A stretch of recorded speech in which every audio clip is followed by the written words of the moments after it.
Hey, Miss Simons. I'm Cassidy, the school psychologist. Hi. Good to see you. Good to see you. So I heard that you had a little bit of issues with a child named Joe in your class, and academically, and I wasn't really sure about exactly all the details. I was wondering if you could tell me a little bit more about the issues he's having. Sure, yeah. So Joe's just a delightful little fellow. We really enjoy him.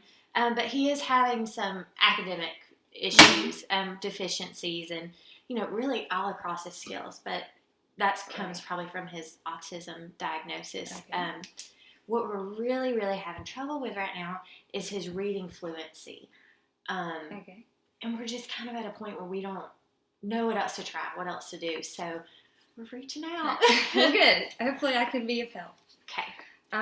Okay, well, that makes sense. Thank you for sharing that information.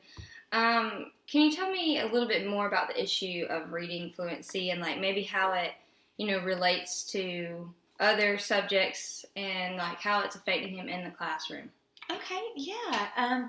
Well, currently, the biggest thing is he's reading on a 3rd grade level. Oh, wow, okay. We're kind of touching on some 7th grade material, and because he's in 7th grade, and, so that's a problem. And it really is starting to put him behind in some of his classes, and in reading fluency. So, in the classroom, it's challenging because he can't usually do activities by himself. And so I have to come in and kind of, help him along the way, and it's taking a lot of my time with the other students, which I don't mind, but it can be a challenge, yeah, for sure. I definitely understand that. So, how can his current level of performance be changed, do you think? So right now he's on this 3rd grade level and he needs to be higher, but how would you like it to be changed, and how would you, like it to look in the future? Okay, yeah. Well, the reason that we came to this conclusion of him being on 3rd grade because he was given the dimples. Okay. And I'll just tell you his scores on that if that helps. Yeah, that'd be lovely. Thank you. His, the oral reading fluency benchmark, he was only reading 78 words a minute. Okay. Which puts him at the some risk range.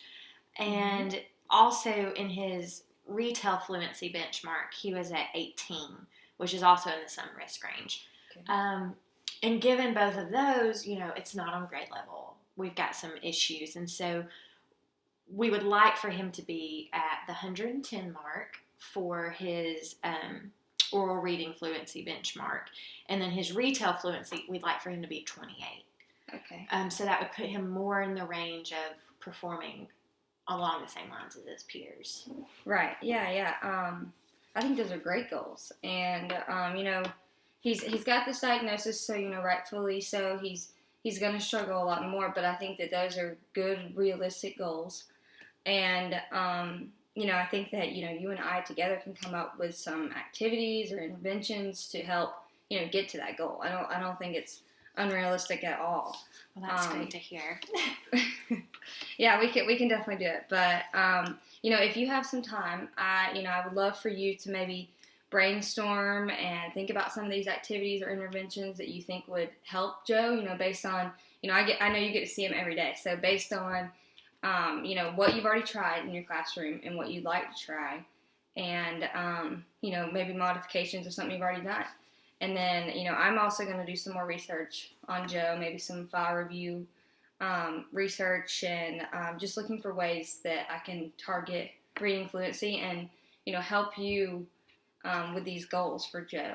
But does that all sound good to you, or is that a good approach? It sounds great. It sounds great. And we will, we'll just coordinate our times and find a good time. No, whatever works best for you. I know you got a lot going on and tons of well, other kids. You do too. Same. So that's good. So when we meet up next time, Miss Simons, I'll bring the stuff that I said I was gonna look into, and then we'll just go from there. And it was so nice meeting you today. It was great meeting you too. Thank you so much.